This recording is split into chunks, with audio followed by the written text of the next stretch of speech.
I hope you all are doing great. Welcome back to my channel Fun Learning with Neha. I am here again with the video on class 10's first flight book lesson number 4, that is 100 dresses part 1. So इस story में क्या है basically, बहुत अजीब सा नाम है इस लेसन का, 100 ड्रेसेस. क्या आप इमेजिन कर सकते हैं कि इस लेसन का नाम 100 ड्रेसेस क्यों है? बहुत ही अतरंगी सा नाम है. क्या यहाँ पे हम 100 ड्रेसेस डिस्कस करने वाले हैं या हम कोई फेरी टेल पढ़ने वाले हैं जिसमें फेरी के पास 100 ड्रेसेस होते हैं, हीरोइन के पास 100 ड्रेसेस होते हैं, या क्या? कमेंट सेक्शन में मुझे बताइए आपके अकॉर्डिंग आपको ऐसा क्यों लगता है कि इस लेसन का नाम 100 ड्रेसेस है. और अगर आप जानना चाहते हैं कि इस लेसन का नाम 100 ड्रेसेस क्यों है तो मेरी वीडियो को लास्ट तक देखिएगा. अगर आपने अभी तक चैनल को सब्सक्राइब नहीं करा है तो जल्दी से सब्सक्राइब कर दीजिए और बेल आइकन को प्रेस करना बिल्कुल मत भूलिएगा.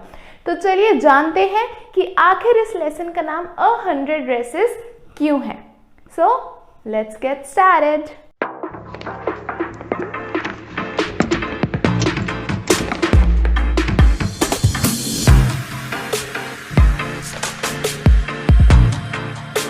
चलिए तो अब स्टोरी स्टार्ट करते हैं. उससे पहले थोड़ा सा इसका बैकग्राउंड जान लेते हैं कि आखिर ये लेसन जो है वो किस पे बेस्ड है. ये जो लेसन है वो डिस्क्रिमिनेशन पे बेस्ड है. किसका discrimination? Discrimination towards polish immigrants. अब इमिग्रेंट्स क्या होते हैं? जो अपनी कंट्री छोड़कर किसी और कंट्री में शिफ्ट हो जाते हैं उनको हम बोलते हैं इमिग्रेंट्स. और उस टाइम पे क्या होता था, पोलैंड जैसी कोई जगह नहीं थी तो जो भी यूएसए में शिफ्ट होते थे उनको हम पॉलिश और उनकी कंट्री का नाम आगे बोलते थे. तो जो हमारी स्टोरी जिसके ऊपर बेस्ड है उनका नाम है वांडा. और वांडा जो थी वो पोलैंड से थी, तो वो उनको यूरोप से वो यूएस से शिफ्ट हुई थी. तो वो रहती थी बॉगेंस हाइट में, जहाँ पे ज़्यादातर पॉलिश इमिग्रेंट्स ही रहते थे. और आप ये जानकर बहुत ही अचंभित होंगे कि वहाँ पर 0.25% लोग ऐसे थे जो कि पॉलिश थे. यूएसए की टोटल पॉपुलेशन में से 0.25% लोग पॉलिश थे, मतलब वो बाहर के कंट्रीज से थे. और बहुत 1.something% ऐसे ही कुछ है जो इंग्लिश के अलावा कोई और लैंग्वेज बोलते थे. तो मतलब ऐसा नहीं है कि एक दो लोग ही थे, काफ़ी लोग थे.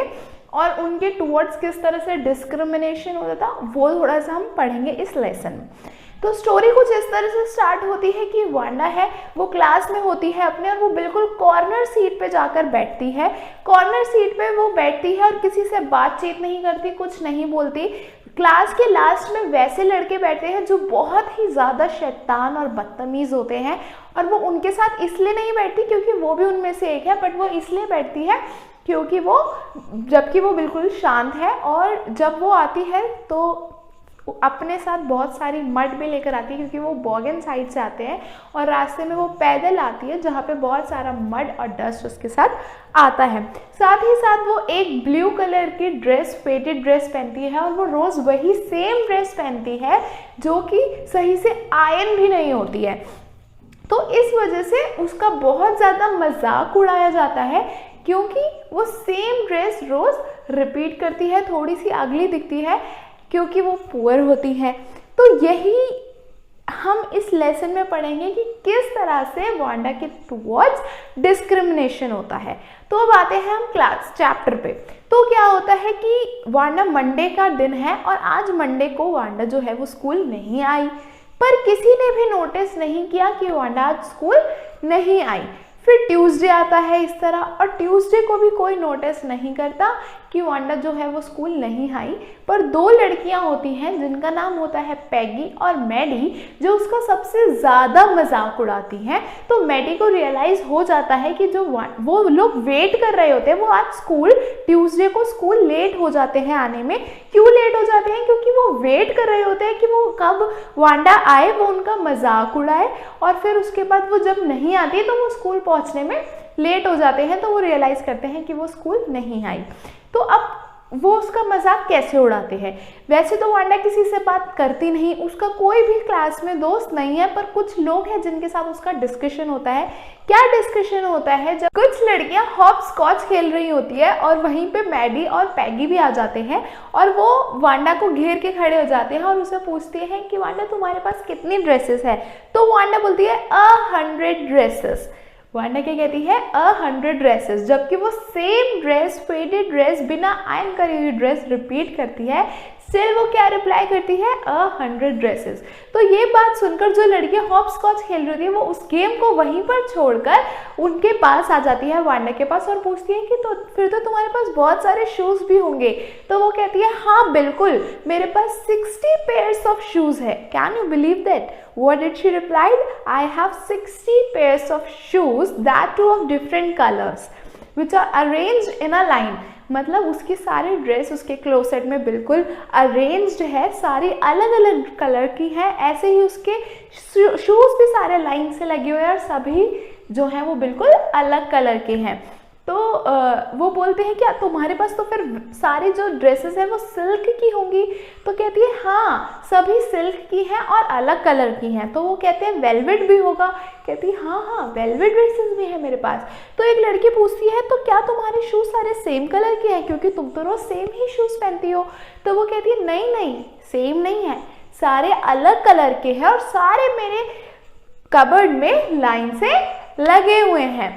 तो ये सब देख के सब उसको पीछा नहीं छोड़ते जब तक वो ऐसे रिप्लाई ना करे, और सब फिर उसके ऊपर हंसने लग जाते हैं, उसका मजाक उड़ाने लग जाते हैं और फिर वहाँ से चले जाते हैं। तब जाके उसका पीछा छोड़ते हैं और वो बहुत ही ज़्यादा परेशान और दुखी हो जाती है, पर बिना कोई रिएक्शन दिए वो वहाँ से चले जाती है। अब हम वापस आते हैं हमारे क्लासरूम में। तो क्लासरूम में क्या होता है फिर वांडा जो हमारी दो लड़कियां थी जो सबसे अलग बैठती थी और बहुत ही इंटेलिजेंट थी, पैगी और मैडी। तो पहले पैगी के बारे में हम थोड़ा सा जान लेते हैं, फिर थोड़ा सा मैडी के बारे में जानेंगे और फिर हम क्लासरूम में आएंगे कि क्या सिनेरियो चल रहा था क्लासरूम में। तो ये होता है कि पैगी जो है वैसे वो बहुत ही इंटेलिजेंट, ब्यूटीफुल, जिसके कर्ली हेयर है और बहुत ही रिच फैमिली से बिलोंग करती है, जिसके पास बहुत सारी ड्रेसेस है और वो स्कूल की सबसे फेमस लड़की है। वो वैसे तो वो क्रूएल नहीं है, वो रोने लग जाती है जब उसे दिखता है कि कोई किसी एनिमल को परेशान कर रहा है, तो वो बिल्कुल भी क्रूएल नहीं है। पर अगर उससे कोई पूछे अगर तुम क्रूएल नहीं हो और तुम इतनी ज़्यादा सॉफ्ट हार्टेड हो तो फिर तुम वांडा को इतना परेशान क्यों करती हो? तो उसका रिप्लाई ये होता है कि मैं वांडा के साथ क्रूएल बिल्कुल बिहेव नहीं करती, मैं उसको बुली बिल्कुल नहीं करती। क्यों? क्योंकि वो झूठ बोलती है। मैं अगर उससे पूछती हूँ कि तुम्हारे पास कितने ड्रेसेस है तो उसे सच बोलना चाहिए कि मेरे पास ड्रेसेस नहीं है, पर वो पता नहीं क्यों झूठ बोल के ये कहती है कि मेरे पास 100 ड्रेसेस है, साथ ही साथ शूज भी 60 है।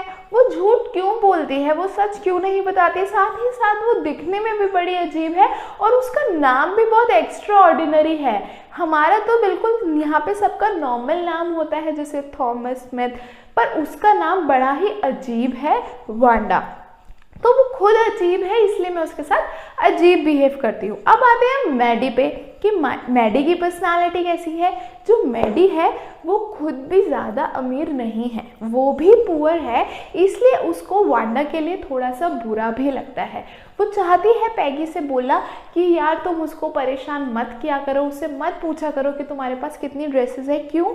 क्योंकि जो मैडी है वो खुद, हालांकि वो सेम ड्रेस नहीं पहनती, पर वो खुद अपने फ्रेंड्स और रिलेटिव्स के कपड़े ही पहनती है, जिसको उसकी मॉम जो है वो थोड़ा सा मॉडिफाई कर देती है। तो मैडी सोचती है कि अगर उसको सच पता चल गया कि वो हालांकि उतनी पुअर नहीं है बट पुअर तो है, तो शायद वो क्लास में जैसे सब वांडा का मजाक उड़ाते हैं उस तरह से किसका मजाक उड़ाएंगे, हम मैडी का मजाक उड़ाएंगे। तो इस रीज़न की वजह से जो मैडी है वो ज़्यादा उसको नहीं बोल पाती, वो डर जाती है। उसके पास ये डर बैठ जाता है कि शायद फिर उसको भी डिस्क्रिमिनेट करेंगे, उसको भी बुली करेंगे और पैगी को पता चल जाएगा कि वो ड्रेस जो वो उसने पहन रखी है वो उसी की मॉम ने उसको मॉडिफाई करके उसमें रिबन्स एंड बटन्स लगा के थोड़ी सी चेंज कर दी है, जबकि वो ड्रेस किसकी है, पैडी की ही है।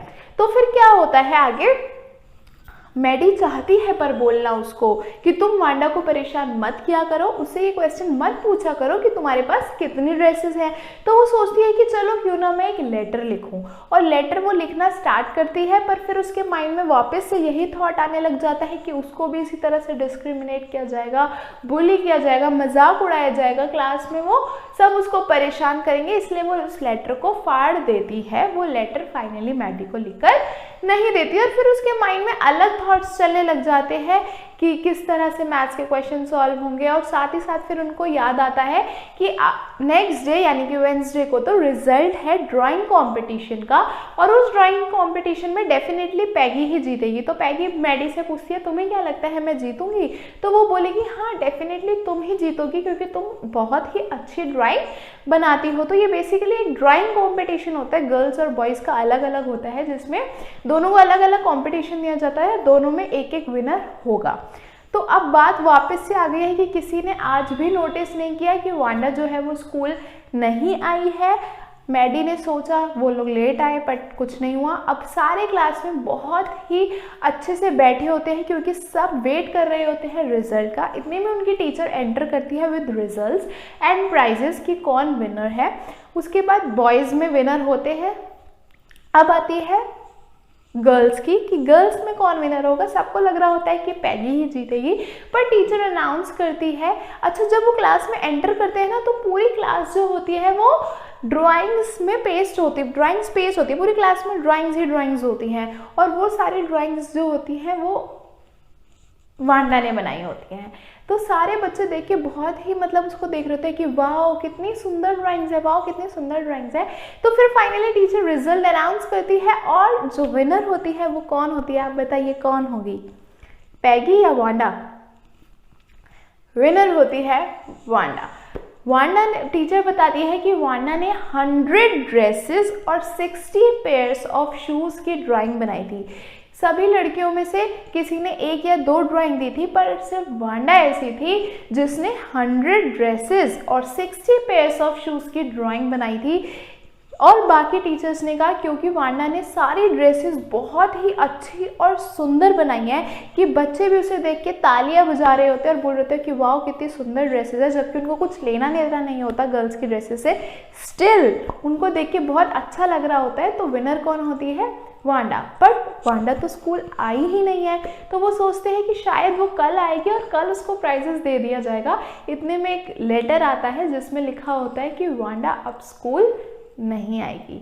तो अब आप लोग कमेंट सेक्शन में मुझे ये समझ नहीं आ रहा कि ये हैप्पी एंडिंग है या सैड एंडिंग है। वांडा जीत भी गई। इस चैप्टर का नाम 100 ड्रेसेस क्यों है ये भी थोड़ा सा आपको हिंट मिल गया होगा, पर आखिर ऐसा क्यों है कि वो स्कूल नहीं आई?